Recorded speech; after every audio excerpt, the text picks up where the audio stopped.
hour. Um, you will observe our patrons who have made it possible to keep going on all of this stuff, ink and paper and eating and all of those pesky little things. Thank you all. Thank you all. Thank you all. I am very, very grateful of all of the support that you continue to hold through all of the travails that have been going on in the last couple of years. So, largen up this screen here. And as noted, of course, we're continuing the process of going through and assembling a source bibliography and how it's cited in traced. And then the big thing on the discussion will relate to the report on the CMI Scott Gillis show at Rathdrum, Idaho last Monday. Hello, Barbara. So that'll be the functional part 2. Jeanson finally gets on another 8 pages. He's about page 32 in the analysis so far, and he finally bumps into one of his technical sources. In fact, very next page, he cites another technical source. So he cited 2 technical sources on the matter of genetics and population biology. The first one is a paper from 2004, Rohde, and I'll be putting the link up to that. Fortunately, it's open access, which is trying to simulate past population movements. And it was admittedly a preliminary thing. It kind of operated in discrete little blobs and left some stuff out in terms of speed of movement and all that sort of thing that later people, of course, are going to pay attention to, as we're going to see. But Jeanson cleverly neglects to mention that the paper was starting the simulation, or that it was a simulation at all, at 20,000 years ago, which, of course, is 3 times the age of the universe in Jenson's point of view. So also, interestingly, the study did presume that 50 million world population at 1000 BCE, which they treated as they let the simulation run until it hit 50 million. At that point, they started tailoring off potential growth rates. So at best, it was a preliminary stab using modeling. Now, on the very next page, he cites a paper from 2016, Kelleher, which I'll be putting the link up to, on a very specific point, which is that the harder migrations were, this would slow down family connections at a genetic level, which is a non-controversial issue. Fine and dandy. He cites the paper for that. But it rather misses what the whole point of the paper was, which he doesn't discuss. Technically, it was an attempt to refine the kind of modeling that Rohde was doing. And in the course of refining that model, they are pointing out the problems in Rohde's model and the limitations of it. And they and so what they ended up doing, and Jeanson made absolutely no mention of this, quote, assuming a dispersal distance of a few kilometers, it would take some thousands of generations for ancestors to spread worldwide, much longer than the hundreds of generations taken in the model of Rohde et al. 2004. However, occasional long-range movements can greatly accelerate spread, and so the actual time may lie between these extremes. Moreover, all these times are far more recent than the timescale for coalescence of lineages in shared ancestors at individual loci. That's where we get into all the fun part, because the time frame that this second paper is dealing with is clearly not working for the young Earth creationist model that they're going to have to deal with. And I'll find out whether or not Kelleher is discussed anytime ever in the book, whether he just dangles it at this one point. But the problem is that so far, of his technical papers, the 2 we've encountered so far, he's misrepresented. If he keeps up this batting average, it's going to be substantially worse than the previous book, where he was getting about 50% of the source citations directly wrong or suppressing information that was in them. Well, that we'll hold off on the Jeanson. Now we get to the happy-dappy world of the Creation Ministries International Homeschooled Dinosaurs. I had tried to anticipate what I was going to see there. And because he was talking about dinosaurs, okay, and fossils, I was thinking, of course, he's going to bring up soft tissue. So I assembled a handout that I could carry with me that's based on information that's going to be in the new book that and of course, constructing all of the various source citations directly so that I could reference them if need be.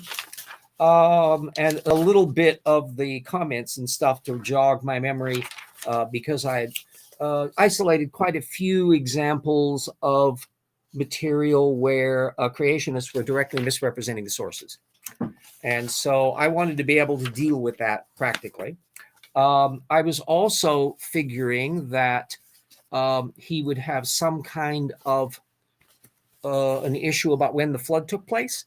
And if he was following in the footsteps of ICR or AIG, that would be 2348. So I culled a little bit from the new book, which is a listing of the various estimations biblically of when the flood took place and the huge couple thousand year range that those have. So the idea that 2348, hello, Gregory. Oh, from Johannesburg. Yes, outreach running off battery backup. Well, be careful on that one. Remember, the one advantage of having on YouTube is that once it's done, you can watch it at your leisure. There are times when if I'm at kind of low battery level and an interesting lecture is coming up that I'm watching live and I'm in the direct chat, I go, yeah, I'll have to come back later and watch it. And so forego the joys of being in the live chat. But anyway, welcome aboard, Gregory. Oh, yes, and Johannesburg comes to mind because of the Paralogs of Phileas Fogg books that I've done. The second one has big sections that take place in South Africa, which Johannesburg I don't think existed back in the 1870s. It hadn't been built yet. Pretoria was around. It was a little dumpy little burg with a couple tents and stuff that was a little military installation back at that time. So there was an awful lot of growth that were going on. And I was quite surprised there were 2 or 3 mosques in Port Elizabeth down on the coast where they got people come in, and the only railroad line that at the time went up to Kimberley. And anyway, it was an interesting little venture. And anybody that knows South Africa way better than I've done via Google Maps in reading the books can send me scathing emails to indicate whether or not I've been appallingly bad in my geography or the details of what was going on in South Africa in my fictionalized version of it. Anyway, they go up to Lake Van Dudsey that I thought was an interesting setting, but I digress, which I have a tendency to do. So I had these various handouts and things there to go, and a couple of people that were thinking that they'd be able to come with me. Their health wasn't doing too heck of a well. So anyway, I ended up all by myself. And it was a small, not a big mega church thing, a modest one, but obviously well taken care of. They had nice steps and things in there. It was clearly had been refurbished possibly, or even a relatively new building. And in the way of modern churches, there was a sound system and there was a place for a little band up in the front because everybody does the music and all that. The show was on a 2-day schedule of where the Sunday one, I figured that was going to be operating fundamentally as a worship service. So the Monday one I felt was an easier one for me as the heathen to arrive at. So I slide myself in and I sit kind of in the back. My intention wasn't really to deal with any questions or anything to the speaker during the main course, although I ended up having some discussions with him later on after the show was over. I was basically watching the milieu. And I'll say one thing.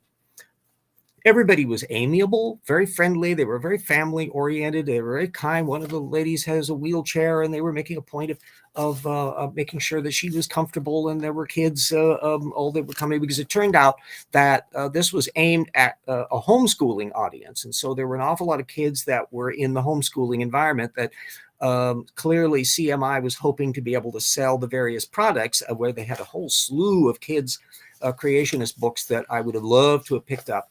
But unfortunately, I didn't have the scratch. However, I did shell out the money for Titans, the new one from Jonathan Sarfati and Joel Tay, that after I finish the Jeanson book, this one's going to be the next source analysis, because it has source references at the end of each chapter. It's kind of like the way Pandas and People was organized, but no reference bibliography.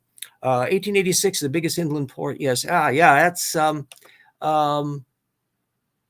that sounds about right in my research. I had to figure out what was around in the Paralogs 2 story is taking place in December 1878 through early January of 1879, right about the time that the big massacre that went on, where kind of the Custer's last stand of South Africa, where a British army got plastered.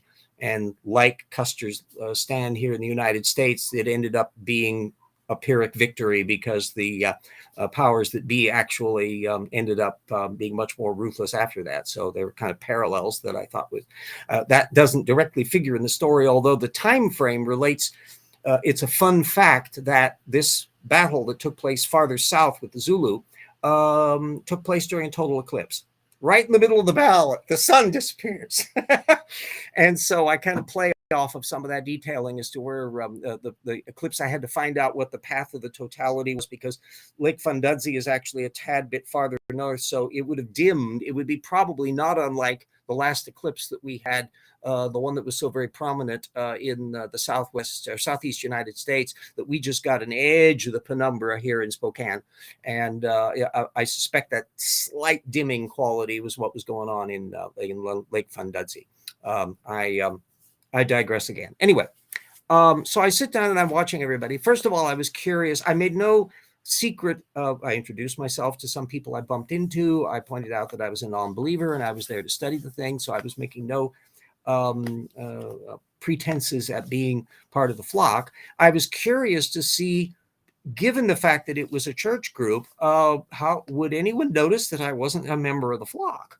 And someone I was thinking might come over to me and say, who are you? You know, I haven't seen you before. But nobody did that. So I just was flipping along there. And then once the actual show began, I was trying to take as detailed notes as I could to get everything recorded for posterity. So it launched off where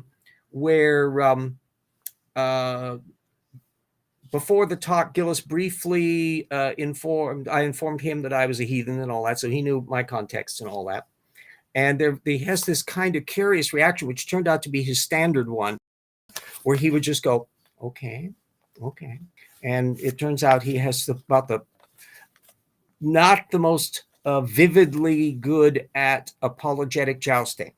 And in this respect, I was comparing him to Mike Riddle, the AIG guy, who I've interacted with. And Jackson Wheat did a rather interesting interaction with him, interviewing him a ways back. Yes, that's absolutely correct on that. The Malay slave labor, there was a shipping group down there, and there were so many Muslims that were involved in that shipping environment down there that they started up several mosques. And there was a big new synagogue in that too. It was a very interesting bit. This was in the period that was just when South Africa was just starting to codify some of their rules on what we would call segregation. This is quite a ways away from the apartheid years later on, where it got even more wacky. But it would be comparable to the environment of what was going on in a lot of sections of the United States during the same period. And so it was an interesting juxtaposition on Pi. The apartheid, they were not white enough and not black enough, leading to a big confusion. Yeah, that was always the problem when you're trying to do racial distinctions and going on just surface skin color and all of that, that you inevitably have absolutely wacky kind of stuff on it. Anyway, continuing on the digression. So the main piece that he was doing was on dinosaurs in the Bible, and it turns out to be effectively just a pile of the cartoon kind of stuff that was really pioneered by the way Answers in Genesis would do some of their stuff, but CMI has kind of picked that same thing up. So it's very superficial cartoony. And so it was easily sold to the kids because it was basically at that level. This is not something, if he was going to deliver that same spiel to a more adult, sophisticated audience, this was not cutting it very sophisticated. It was interesting that I was looking at the feedback that he was getting from the audience. And so when he asked whether they'd heard of the secular view that dinosaurs lived 65 million years ago, only a few hands went up. And one of them involved a couple kids. They were probably 8 or 10 years old, brothers, who were clearly dinosaur nuts. And later on, I talked to their mother, and boy, yeah, they could rattle off taxa and all the rest. And so I took that opportunity to explain, because Gillis had used the trick to try to show that tyrannosaurs may not have been carnivorous because of the big sharp teeth. The standard bit is to show some mammals that are plant eaters that have fangs, and to go, see those teeth up there? And he was deliberately downplaying so that he would spring it on them that they were like a bat or a deer or something like that. So I made a point of telling the kids how they can have told that those skulls were not dinosaurs instantaneously, because they would be looking for the choroid process and the zygomatic arch. That's a unique feature of mammals. So anybody that even not knowing specifically what sort of taxa it was, you would be able to tell a mammal from a dinosaur, boom, right off the bat. And we'll find out whether that percolates in their head in future. So he starts off with a short summary, which is their basic spin that you have the evolutionary worldview, and that this is a battle of worldviews. And at that point, he's launching into the bits in it. Some of it would stop off to where he was trying to get feedback from the kids, of which had some revealing little episodes. The first one he hits on was the Triceratops, and he was asking when it lived. And remember, use the biblical view. So the dinosaurs had to have been created on day 6. And he was drawing the kids ever so carefully to the biblical point of view of when dinosaurs had to have been made according to the Bible. And therefore, that's when they were made. Bloop, bloop, all. Not while presenting any chronology. And I was really quite surprised that at no point did he ever put up, and this, by the way, was about 6,000 years ago. And even though he kind of alludes to the flood a little bit, at no point in the show did he specify, and this was about 4,500 years ago. I had to actually ask him after the show, after I picked up the Sarfati book, quizzing him on some of these things. And that's as far as he would go, about 4,500 years. Well, 4,500 years is actually a century and a half or so before that 2348 date. BCE date that's used over at ICR and AIG, which means there's a foggy, squishy thing going on at CMI. And Joel Duff and others who may be paying attention to the show over time can let me know if they also note a distinctive fogginess at CMI's perception on this, as opposed to the dig in on Bishop Usher version that you find at ICR and AIG. Although there's one of the ones, I think Brian Thomas even has yanked his view back into that like 2500 BC range at all in some of his recent apologetics. So there's a squishy quality on a lot of it. Oh, hi, Brian. He leaped past the day 4 issue. Even though they had the days of creation on there, that day 4, the sun and the moon and the stars all being made, and the budding cosmological mind should at that point be going, but he didn't stop for anybody to be able to ponder too much on that. And so then he brought up that the little one kid, the paleontology kid, gave the wrong answer on when the Triceratops lived. He said Mesozoic, which is, of course, completely correct. But remember, Gillis wants him to think biblically. So they have to drag him back to that particular day bit. I'm wondering whether those kids are going to end up like Erica, Gutsick Gibbon, and Apologia, and Dapper Dino, and so many other people who were raised in a creationist background, but they still have an interest, a fascination in these sorts of things, and maybe even want to have a career in paleontology. And when they bump into all the data, boy, they're going to be in a world of hurt, and their brain is going to go, yeah, just get rid of all that. We'll find out. Anyway, the next one he brings up T-Rex, and the kids are just keen on T-Rex. That he's got a big seller there. Everybody knows about that. So it's a logical apologetic, and you can see that this is part of that frame in which kids have to be inoculated against evolution, and therefore the dinosaurs that are so steeped in an evolutionary framework, they've got to find some way around it. Hand pink waving. So at that point, he brings up the issue of what did they eat, and he needs to have that herbivorous T-Rex. That's another thing where he's kind of vague on. I asked him later, was the carnivory after the flood or after the fall? And technically speaking, the creationist model can easily have some time after the fall, but that means there's going to be carnivory before the flood. And it's actually a kind of squishy ideology that comes in from an awful lot of the Henry Morris era creationism that really demanded that carnivory be after the flood.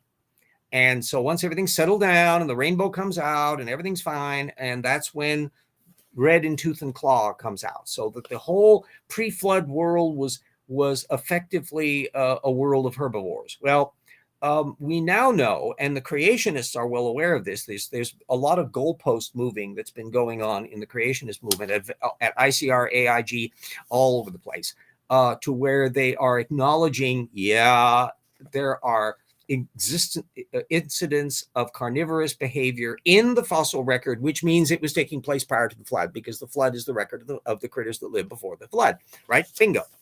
Evidence and indoctrination isn't irreversible. Oh yeah, indeed. That what I would contend as the diagnostic feature, and we're going to get to a glaring example of it by the end of the show here in my talk about this, is that if you have a mind that is naturally curious and plays fair with the facts, then no amount of indoctrination is going to keep you boxed up indefinitely. The more information you find out, the more problems you're going to be having with their worldview.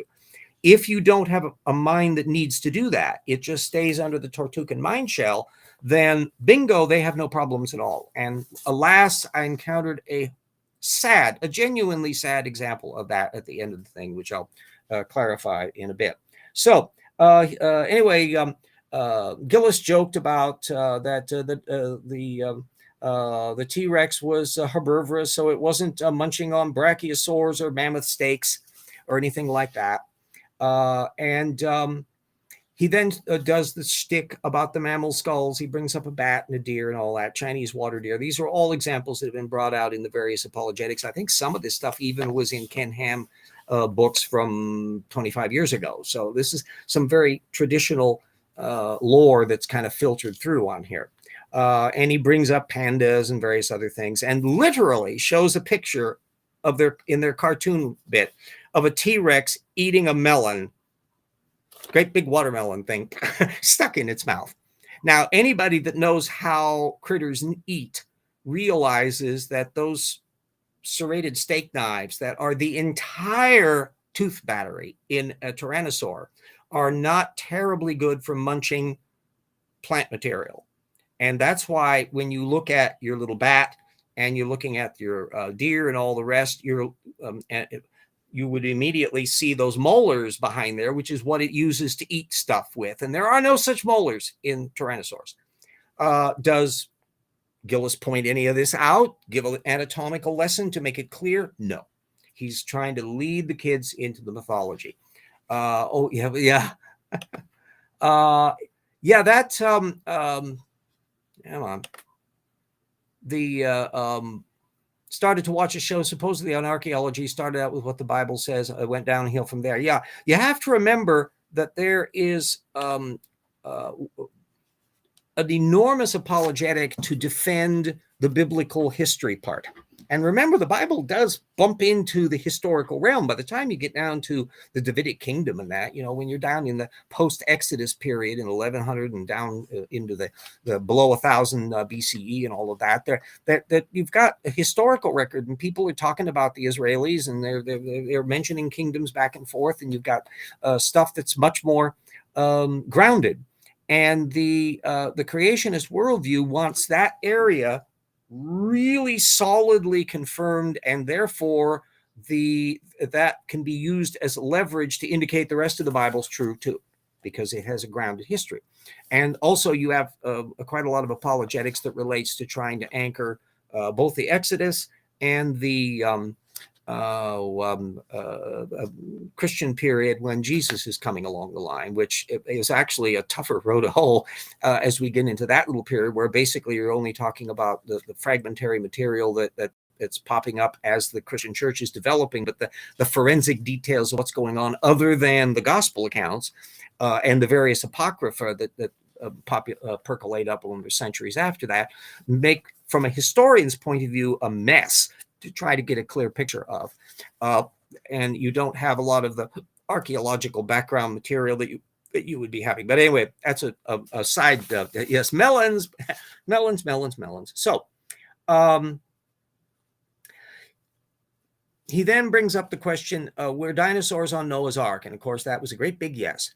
And the kids don't seem to have any problem on that. No mention of dates whatsoever.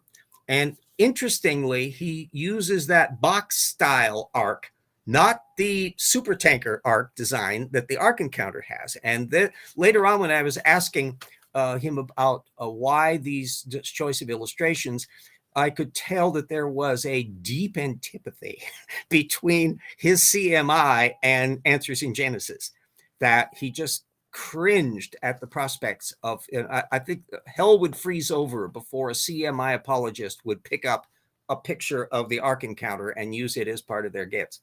Oh, yes. Oh, Vesta. Oh, wow. Yeah. See, we have an entirely international audience here at Evolution Hour. People all over the place and all over our taco-shaped Earth. Remember all of that. We don't want to give those pizza-shaped flat earthers an inch there. And then he does his first example of two. He also mentions the use of the sheep as the analogy of how big the critters are. And pre-adolescent sauropods, little baby dinosaurs are all small and all that.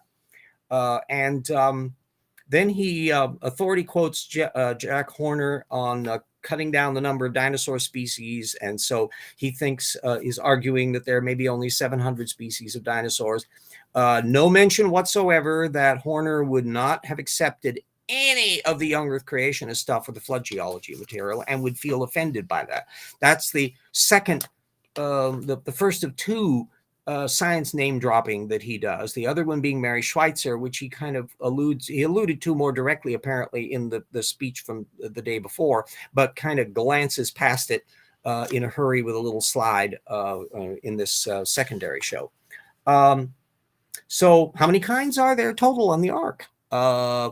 Later on, I had to ask him, can you give me a number? And basically, he's running off of John Woodmarapp. In fact, he was glowing about John Woodmarapp's feasibility study on the Ark, of which I knew what it was even without him mentioning what it was. And so I was familiar with it.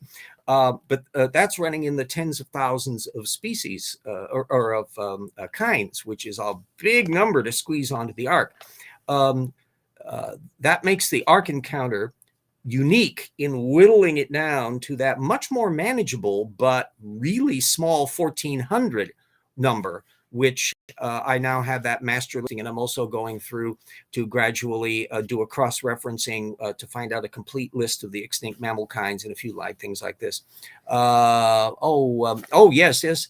Yeah, there's so much neat stuff about yes, Mankind Museum should visit. Although I do genuinely think it wouldn't do Ken Ham any good to visit. He would just go around and see the displays and the like and go poo-poo and folderol, and maybe try to remember as best he can what the apologetic argument is on particular things. He would have no ability to tell one fossil from another or anything like that. Ken Ham has never shown that level of sophistication. I don't even think he pays all that much attention to the fiddly bit details of the publications that Answers in Genesis, because he has talked repeatedly about the horse sequence being fake when the baraminologists, including at his own Ark Encounter, have bit the bullet and have Hippus as the ancestral horse kind aboard the Ark. So yeah, I don't think it would benefit too much on there, although it would be a hilarious thing to just have a bit, with Lee Berger or some, or Walter Gabriel or some of these other various people that are the wonderful paleontologists that are doing field work in in the area to give him a little tour through the thing. Yes, House of Cards builds on, yeah, they seem to think, we'll be going into, the tornado. Well, we're talking currents that are as fast as a race car. And we're going to be bringing out all this information about the absolute tumult that would have been going on according to their own model if you look closely enough. And the fact of the matter is the vast majority of creationists don't get that far. So only a few creationists, a handful, probably only about enough on a hand, Russell Humphreys and a couple others, have kind of thought through like how fast would the water have to move, and what they haven't really thought too closely. 90 minutes away from the Tyrrell Museum. Yeah, the Royal Tyrrell up in Drumheller is just absolutely spectacular. I'm sure they've expanded it even more. And unlike most dinosaur museums, is one that has an active dig going on. You'll probably want to wait until the weather clears. It's kind of gloomy at the moment. It had a very wide-ranging set of exhibits. It was the first time I was ever able to see Marella and a lot of these Cambrian critters and small shelly fauna and a lot of this stuff. They have, in addition to the later critters, that they have the whole pageant, even though the major Alberta deposits in there are Mesozoic dinosaurs. We down in Washington State, we found our first dinosaur here just recently. We're geology heaven. But not necessarily paleontology heaven. So enjoy the joys, although it is out in the middle of nowhere. So it's, although I'm sure there's some motels and stuff, this has been, yikes, 25 years ago or so since I've been up there. So I'm assuming that the circumstances may have changed. I'm just going by my memories of what it was back then. So back to our little show. So he's talking about how many kinds there are. He doesn't go into specific details for the kids. He brings up dogs, and the classic creationist picture of all the little dog kinds, and that you find that at AIG, you find that at ICR, you find it at CMI. I mean, they just can't give the damn thing up, which is a squishy rule, because it also brings to mind, how are they drawing the boundaries between the kinds, particularly extinct fossil kinds, which is going to be the bugbear, as we're going to be going into in the appendix on the Ark Encounter kind list in Rocks for Their Volume 2. And kiddos, you should be having Rocks for Their Volume 1 and Evolution Slam Dunk too on the reptile mammal transition. Lots of stuff in there. Shameless plug. All the links, of course, are always in the video, so that there's no excuse for people not to go click.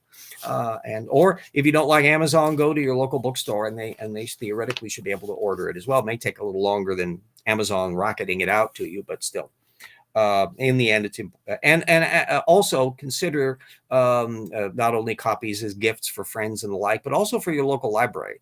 I've donated copies of my books to my local library. I just dropped off the new Paralogs of Fog novel and that, so that's in the mix, and that's how we go. So, so he brings up the Triceratops, and my head is swirling about the ceratopsians and the protoceratopsids and the psittacosaurids as to how you draw the line as to one or the other. And later on, after he didn't go into much details, he's basically thinking about maybe 50 kinds of dinosaurs on the Ark, fine and dandy. And I was asking him later about, does he differentiate between the protoceratopsids and the ceratopsids? At which point it was a contrail. He was nowhere near sophisticated enough to deal with it. And that was when I really realized that he was way below Mike Riddle level when it came to apologetics. Riddle was a bullshitter, but he was an agile bullshitter, and he knew what the goalposts were that he needed to move to so that he could blunt my argument. Have you read the rate book? And at that time, I hadn't read the rate books. Now I have, and so I could be able to answer that question differently. But Gillis doesn't know enough to be able to do that kind of tricks. So he would just be sitting there going, okay. And plus, I don't think he ventures. Seems to be just peripherally aware of the world outside of CMI. I had all this information as well. I was going to challenge him on one of their authority figures, Andrew Snelling. But although he had heard of Andrew Snelling, he hadn't studied any of his work. And I'm going, one of the...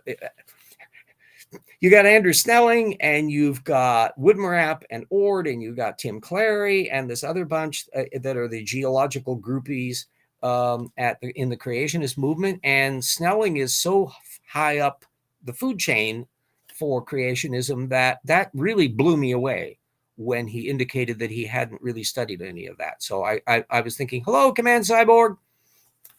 So, and he apparently in the previous show on Sunday, he had shown an ichthyosaur giving birth and fish eating other fish. And all of this was in the context of super rapid burial, of course. So those were the cliches. So far, there was nothing that was going on that was a surprise at all. And he brings up the Dinosaur National Monument, and where he says clams are found there, which I'm not entirely sure that's actually the case. There may be brachiopods, but creationists have a problem telling the difference between brachiopods and clams. Kent Hovind certainly does. That's going to be another little item we're going to be alluding to in the rocks for there. Finally, then he gets to the soft tissue issue. Red blood cells have been found. She has found. And he didn't specifically mention who she was this time, but it was Mary Schweitzer, which, of course, no, she had not found red blood cells in there. They found the remnants of stuff, not that. And mentions fossilized dinosaur skin. Again, that was a misrepresentation of the material. And then hilariously brought up a protoceratops. And I was just going, wow, yes, you don't realize that that's a problem for trying to differentiate between protoceratopsids and ceratopsids. And in fact, I think I mentioned to the two kids later on about the triceratops and that about the distribution. You started out with these psittacosaurids and the little predentary bone, and then they're spreading across Eurasia into America. And they develop into the 4 quadrupedal protoceratopsids, and those spread particularly in Asia, in North America, and that's where some of them get really, really big, and that's where the ceratopsids come about. And then one genera of ceratopsid manages to go back across the bridge into Asia on that one. One thing needs to be stamped out: crocodiles, dinosaurs, while denying birds are. Yeah. Yes. Well, I think it's going to be a while before the creationists get Archosaur into their apologetics, especially for the homeschooling kids. Kids at event will end up being another. Wouldn't it be great if one of those kids at that event? Yeah, it's entirely possible. Particularly those two little kids who are just keen, super duper keen on paleontology. They're the geeks on that area. And in terms of at least their expertise and the kind of things they were curious about, he's operating miles ahead of Gillis's completely petrified imagination. Anyway, at this point, the protoceratopsids he brings up because there's some jade sculptures that look a lot like that, and that's been circulating in the basement area of the creationist cryptozoology. And there's going to be a footnote in the new book about it. And so Gillis is stuck in there as swallowing all of this, that there's every reason to think that these ones that look really a lot like protoceratopsids are actually recent. They're not original ancient stuff. And then he brings up, of course, the behemoth and tenon dragons, and uses the King James version, which of course is very traditional if you're a Kent Hovind style creationist, sticking with that damn King James version.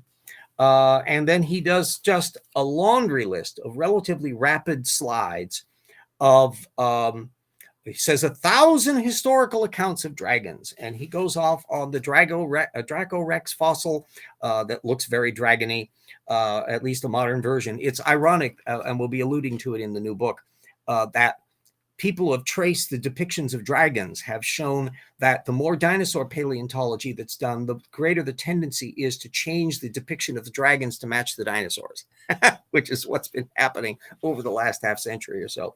Anyway, he brings out the flag of Wales, which has a dragon on it, a winged dragon, by the way, which is not fitting any critter that we know, and St. George and the dragon. He actually shows the same picture that's in Duane Gish's Kitty book from the 1990s, which is anachronistic as well, because it has stirrups and the like that didn't exist when St. George supposedly lived. We'll be discussing all of the legends of these things and how they've accreted over time, and it's just, and there's just wacky stuff that's going on that the creationists are swallowing hook, line, and sinker, or not reading close enough to find out just how weird some of these little dragon tales were. Anyway, well, it'll all be in the new book. And then he mentions the Native American thunderbirds and Quetzalcoatlus and the pterosaur petroglyphs. He flipped by that so bloody fast that I couldn't identify, because there's several different ones, although the big famous one that gets shown an awful lot has been thoroughly debunked. And there's a section of young Earth creationists who are kind of backing off of some of this stuff. In fact, we'll be going through tracing the various apologetics at ICR and AIG and CMI as to which ones accept these things and which ones are becoming more skeptical. And it's a willy-nilly free-for-all as to how they deal with these things. And then, of course, Bishop Bell's dinosaurs on the tomb. That's a hilarious one. The Chinese jade protoceratops, the Cambodia tomb stegosaur, which is another one that just pervades the creationist community. Just about everybody, even John Morris has bought into that one. It's one they just don't want to give up on. Woo! Anyway, we'll be going into all of that. And at that point, he plugs Sarfati and Tay's book, of which that resolved. I wanted to get that thing, and so I'm delighted to acquire the bloody thing so that I can do a full source analysis on it and see just how many sources there are and how they're used and how they're misused and what's mentioned and how much of it's creationist material, how much it's authority quoting. Alan Fiducia, of course, I've already spotted, comes up as Mr. Bird expert and all that. So anyway, he brings then up Job, and Behemoth eats grass like an ox. And then he brings up Mesozoic monocots, which there are. So there were some dinosaurs that were eating that kind of stuff. But remember, hadrosaurs and others have teeth batteries that can do that kind of thing. Behemoth, if it's a sauropod, is not in that bit. Sauropods have a different teeth structure, and they are rakers, and they're raking conifers off. They don't have grinding teeth. They don't have anything like that. So and that's one of the reasons why these other forms, ceratopsids and hadrosaurs and all that, start proliferating in the time as angiosperms are developing, because an awful lot of these new plants that are coming along have the consistency of celery, and you can't rake them. So that's an arms race between the herbivores that were the high browsers and low browsers. Is a whole ecological issue as to what's going on and why certain groups, some of the sauropods continue to survive in certain ecological niches. But if you look at the forms, they are becoming extremely rare in North America, and you find ceratopsids and that bunch, and hadrosaurs as the dominant herbivores, the super ones. Yes, development. Yeah, the one thing that the people who do the stegosaur picture, for those of you who haven't seen it, it looks like a cartouche like this, and there's a little critter in the middle and a bunch of things that look to the first eye exactly like stegosaur plates. So it looks like a highly stylized version of a stegosaur. If that's all you look at, and boy, those creationists only look at that one. But if you look at the whole temple, you discover that the whole thing is festooned with cartouches. And whatever they put in the cartouche, they fill in the stuff with these flowery motifs because they can't stand empty space. So they just clutter it up. Well, this is one where they put the little flower motifs around this whatever, which is most probably a hog. There are various varieties of maybe extinct rhinos and stuff that existed during the period that could have existed down into, we're talking about 1200 AD, around in that period. So there's several candidates of what they might be. But a living stegosaur is not really a plausible one on that. So, of course, he repeats with Behemoth to make its tail stiff like a cedar. Oh, he doesn't put it there. He says it has a tail like a cedar. This is one of the things that I'm really pissed off about creationists in this matter, because the Bible in the translations, even the King James, is talking about making its tail stiff like a cedar. And a spatula is stiff like a cedar. At no point does it directly claim that it is as big as a cedar tree. That has been an interpolation that creationists have latched onto. And of course, it doesn't mention an extremely long neck or a fantastically large body or any of the other diagnostic characteristics. Plus, it says Behemoth lives in rivers and eats grass, which sauropods couldn't do, and they didn't live in rivers. So everything about it doesn't match. My favorite candidate, the one that I think is the most plausible candidate for behemoth, is the hippopotamus, which is a dangerous critter that lives in the river, that when it gets pissed off, it stiffens its tail like a cedar. It also uses it to fling poo around as to mark its territory, kills more people than lions do. It was so ferocious that it was one of the monsters in Egyptian mythology, along with lions and crocodiles. And so that's the most reasonable and plausible one, not any sauropod that doesn't live in rivers and the like. So where are they now? He kind of teases at that area, but he didn't stomp into cryptozoology. So there was no mention of Mokembabembe or whatever that is in there, or any of the super modern models of where you've got supposedly dinosaurs and pterosaurs living currently, not just 1,000 years ago. Remember, the natural enemy of a crocodile is a hippo. Yeah, there we go. In the same way that dolphins and sharks are sometimes at each other's throats. Oh, and incidentally, he mentions the asteroid impact theory about why the dinosaurs died out, and he's okay with there being an asteroid impact, which again is an interesting little sidebar, because branches of young Earth creationism have been very down on the Chicxulub impact event, whereas a chunk of them, including I think both Sarfati and Snelling, have kind of been easing over into accepting the thing because it has an enormous amount of evidence for it. That, of course, opens up an entirely new can of worms, which is about the amount of heat generated during that. And I really would have loved to have gotten into the heat issue with Gillis, but it turns out our discussion did not go in those directions, and so I couldn't deal with that. Let's see where we are. So, and he shows a picture of a bunch of humans hunting a triceratops, and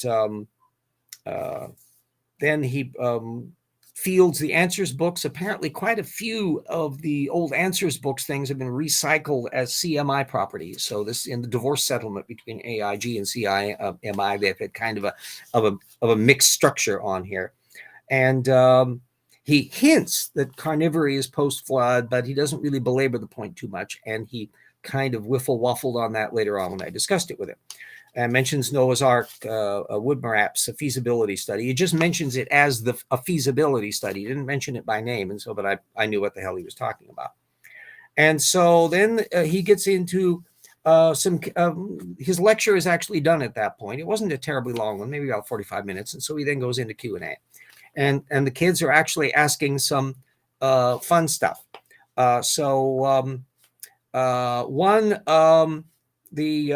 One kid asked, how did dinos not hurt Noah on the ark? And Gillis tries to dangle, well, they were not carnivorous until after the flood. See, so he's trying to use that as an out, even though he's kind of, part of his compartmentalized brain is aware of the fact that they really can't argue that there was no carnivory before the flood. So it's a perfectly legitimate question. And given the range of critters, particularly voracious little ones like velociraptors and all the rest, it just, in addition to pesky animals that don't like to be maybe magically tame, maybe they're, your hippopotamus suddenly becomes, oh, and by the way, curiously enough, and if anybody can see to the contrary, but I'm going to have to cross-check to be very careful about it. But it looks like the Ark Encounter forgot to put hippopotamuses on their Ark Encounter list. So if anybody can find a spot in there where they deal with that, oh yeah, there's the stuff on the. We discussed a big chunk about the impact issue in Volume 1, and there's some newer material that's on other areas because there's a whole stuff about the Younger Dryas period and whether or not there was an impact event during that. There's a whole ping pong match that's been going on in PNAS there for decades that we'll be alluding to, and we'll be using it as an illustration of how a genuine scientific issue can go on for years and years and years, and you can see how things can operate because scientists grapple with data, and you have little camps that have competing positions, and they'll fire papers at each other periodically, and it's an interesting little sidebar from a scholarly point of view. Scientists are human. They do those sorts of things. The next question, dinosaurs that lived in the water. asked another kid. And Gillis accurately said the marine reptiles were not dinosaurs. And although the issue that the kid was trying to bring up is why don't they get mixed together? Why don't we have plesiosaurs and ichthyosaurs and whales and dolphins and barracuda and all of these, and coelacanths and all of these other things all scabooshed together in the same fossil deposits, along with the anomalocarids and whatever else was flitting around supposedly back in the Cambrian, which again is the same time frame in their model. Gillis, of course, for all of his discussion of fossils and the like, doesn't know nearly enough to be able to dive into that little question. Unfortunately, he was dealing with an audience largely of children who were not going to be asking him too specific a stuff.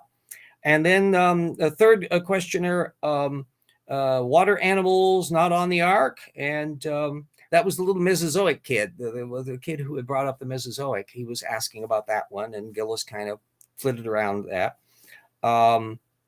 I think his little brother asked, how did Megalon die in the water? And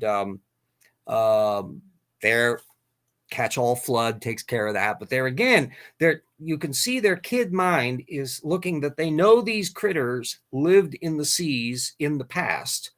And if all of this is taking place at the same time, why are we seeing them separated in such ways geographically and also temporarily in the sequence? And the more they start diving into the stratigraphy, somebody who knows the difference between one branch of the Mesozoic and the other is going to have a terrible problem on this.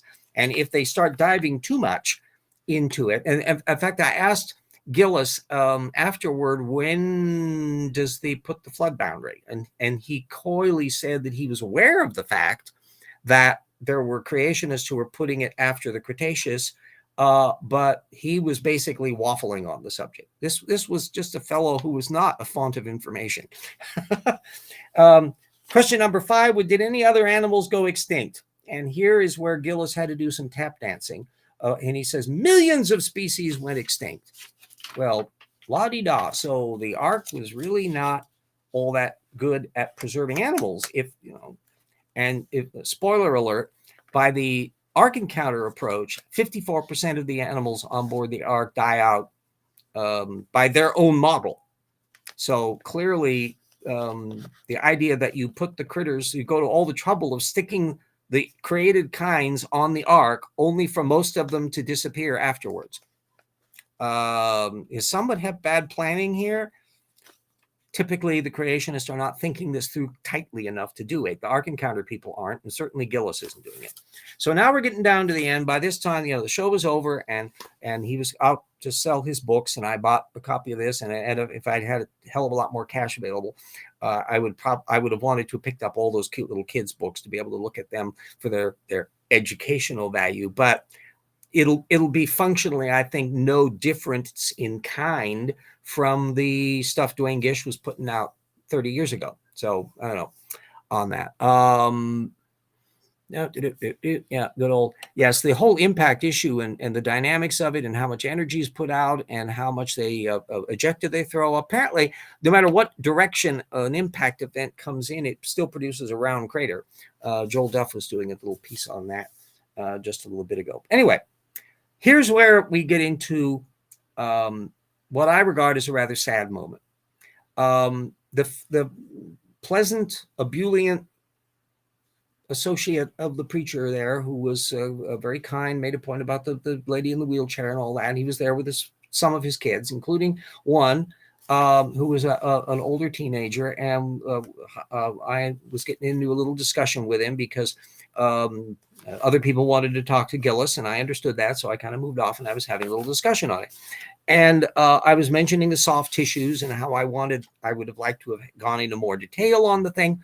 And I showed him, I kind of pointed to this little thing that I had analyzed. And the kid said, "Oh, can I have a copy of that?" And I said, "Sure." And I actually handed it to him. I said, "You can have this one right here." I go, "No problem." And he took it for about a minute or so, because part of his brain, his dad was standing behind him with one of his siblings, smiling and saying absolutely nothing. And the kid at maybe I couldn't tell whether he was how often he was glancing over to Dad and all that, but eventually he hands it back to me and says, I won't look at this. There's no point. I trust my dad, and my dad trusts him, meaning Gillis. And that was it, simple. And I found that one of the saddest moments that I've ever seen with a creationist, because it's one thing if you imagine a creationist who says, okay, you little pesky heathen, you evolutionist, I'll take your little sheet and I'll look all of this stuff and I'll find out why it doesn't mean what you think it does. Fine and dandy. I wouldn't necessarily be surprised if such a person still were not convinced by it. But to see somebody that you're giving them information that they asked to see, that they were okay with for a second, and then they suddenly go, no, boop, close down the brain. Boop, boop, boop. And as I was driving back to Spokane, I suddenly realized what that reminded me of. And it reminded me of the various people in Putin's Russia who get all incensed over the small group of protesters who are protesting the war in there. And because of what they are told on their state-run media about how their army is going after the fascists and Nazis in the Ukraine, and they're not bombing civilians, and they're being perfectly wonderful and sweet and all that. That kid's mindset, how many of those people in Putin's Russia are exactly like that kid? That they've seen the apologetics that's presented on state media. They trust the media. They trust the talking heads they see. Then they trust Mr. Putin. And they're never going to fact check anything. They may or may not even have access to information. It's no opposition newspapers and things like that. But that kind of mindset is a sad thing. It can be dangerous because it's very possible they'll end up voting. And what kind of candidates would he be voting for? He might even run for political office. He might be the new Marjorie Taylor Greene of Idaho. Who knows? But nevertheless, from a methods point of view, it was both not surprising and genuinely sad. Because you could go that if your belief is so fragile and needs to be so rigidly protected to the point where you cannot even try to investigate anything out of it, to put it to the test. The analogy that you often get in quite a lot of religious apologetics is one that is kind of rings hollow, is that, you have iron striking iron and you make the thing stronger. And so, but Mike Riddle at least was happy to engage me on those sorts of things. He was embodying that idea that his ideas were supposedly well-grounded, and he was just happy to deal with that skeptic. Whereas this kid was surprisingly like Gillis. So you have a kid who trusts daddy, who trusts Gillis, who in all three of those people, not one of them is actually source checking anything. Because I was asking Gillis afterwards about how he fact checked stuff. Did he fact check everything? In fact, he bristled. He got slightly out of his okay mode about the fact that I was pointing out how much research that I do and the range of stuff and how many technical papers I have at my disposal, and then measuring the amount of anti-evolution literature and all that stuff. And he was saying, well, do you check all the science works too? And I go, functionally, yes. Because when I'm seeing a technical paper and I'm going at a particular point and I'm going, that's an interesting observation there, and I'm researching that material, you can measure how that person is dealing with the source stuff.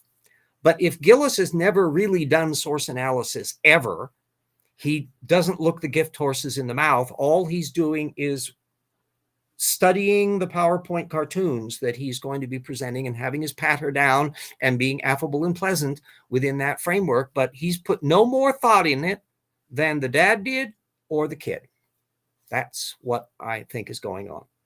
And so it's the blinder leading the blinder on that. So that is the overall. Let me see what other. Oh, there was one area where I did pat him on the back because he, in the course of the thing back and forth, COVID and vaccines and stuff came up, and he reflects the view that vaccines are okay and that it's a good thing to use them. And that is part of, there are creationists who hold to that position. And I think Sarfati and a few others are falling into that camp of where they're defending. Jerry Bergman, I think, even goes into that. I'm just going off my memory on it here. But there are also branches of young Earth creationism and intelligent design and the Trumpista worldview out there, and the people that circulate around Epoch Times and Newsmax and all the rest, who are decidedly in a different frame of mind. And I would contend that in the creationist demographic, the position that Gillis had on being okay with vaccines is a minority position. There we go. And then I'll reiterate the idea that yes, don't question me, Gadzooks, is that poor Gillis is probably going to stay in the hinterlands, and he was quite a bit older than I was expecting him to be. The picture that he has on his website is apparently one from 20 years ago, and so it turns out I think he's probably in his mid-50s, and has a perfectly fine life. He has a family and does all sorts of family wonderful things, etc., etc. But at the level that you need to engage at of element, I think if he is typical of the apologetic level that CMI is fielding, they're doing a really bad job. And if AIG is typically operating at least at the level of Mike Riddle, they're doing better at it. Not good enough, but somewhat better at it. So that I think covers the show, How to Forget About the Lessons of Polio So Soon. Yes, well, and I'm old. Well, old farts like me can remember when the polio vaccine came out. I got the shot initially, and I was really relieved because I don't like needles. That a few years later they had the one, the sugar cube drenched in it, and that was so much easier. And so the whole issue of vaccines and the history of anti-vax sentiments. Alfred Wallace, evolutionist, was an anti-vaxxer back in the 1880s and 90s. It was one of his hobby horses that he lit into. And he had a little bit of justification for it in terms of the kind of poor health practices of the period and some of the limitations and the fact that it was the government draconianly ordering people to have vaccines done. And so there were a few caveats on there. But overall, his attitude on that was not one of his brighter moments. And oh, by the way, he also believed in phrenology, and he was a socialist and believed in spiritualism. And so there was a lot of baggage knocking around in dear old Alfred. But overall, I find him an absolutely fascinating character. And he still remained on fairly amiable terms with all the gang in the Darwin-Huxley camp. And in fact, when he was in quite financial arrears in his later life, which I can identify with, Huxley and Darwin got what we would now regard as a GoFundMe thing to get some money to the guy so he could have a stipend in that and help him going on, because some of his income in that had shriveled up over the years. So anyway, it's an interesting background. There's some wonderful biographies and things about Wallace, and some not wonderful ones from intelligent designers. So you have to be very careful about who you're dealing with. So there we go. We are actually an evolution hour that covered a whole evolution hour. There won't really be any. I will be putting a link into Jackson's talk with Mike Riddle that he did in 2018 to give you a sense that you could look and see what we were dealing with Mike Riddle. He has not improved in the decades since. And if poor Gillis ages as badly as Mike Riddle did over the next 10 years, this is going to be pretty gruesome. Indeed, polio was very scary on there. And from what I understand from the epidemiology, it came about in part because we had eradicated measles so well earlier in the century. And it turns out the measles thing was acting as a suppression system that was making it harder for polio to do its trick. So by eliminating the measles, we ended up giving a better field for this polio to spread. And that's what it tended to do in the early 20th century and all that. So the ironies of unintended consequences on that, especially when dealing with evolutionary dynamics. We tend not to make those sorts of mistakes so badly today because we know we apply Darwinian population biology and all the rest to work out how you need to deploy vaccines in certain ways. You have to have certain number. That's one of the reasons why they say you have to have a certain threshold level of vaccination in the population. Otherwise, the virus is going to leak its way around it, and you don't want to use overkill in areas, because just simply killing off the thing in certain zones is actually breeding more virulent organisms. So you have to apply all of that. So anyway, everybody stay safe. We'll be back to a normal format next week when we'll have a part 2 where we will talk about some sidebar stupid creationism in addition to plowing through that. And eventually down the road, although it may not take as long because there are just fewer sources that's being dealt with in the new Jeanson book, eventually we will be dealing with the Titans. Ooh, isn't it pretty? And it's a nice, not terribly thick book compared to my things. So everybody stay safe. If you're in a place that's getting blizzards and crap in that, be careful. Make sure you've got heat and all that sort of stuff. And we will see you all next week, folks. Okie dokie. Ending the stream.